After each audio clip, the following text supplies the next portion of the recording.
Hello everyone, welcome back to Guide to Everything.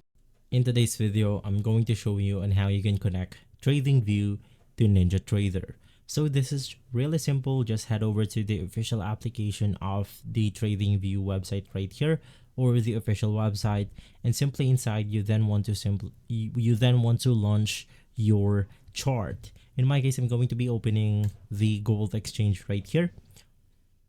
And simply inside, you then have this button that's called Trading Panel, Open Trading Panel. Click on it, scroll down, and then click on the Show All Brokers. In here, scroll up, and then you have the icon for the Find Broker right here.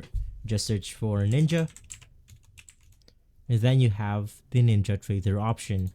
Click on it, click on Join for Free, and then you will be prompted to the official NinjaTrader website on which you have to log in your account, and from there you should be good to go. If this video has been helpful, leave a like, subscribe, and follow Guide to Everything for more videos like this. Thanks for watching.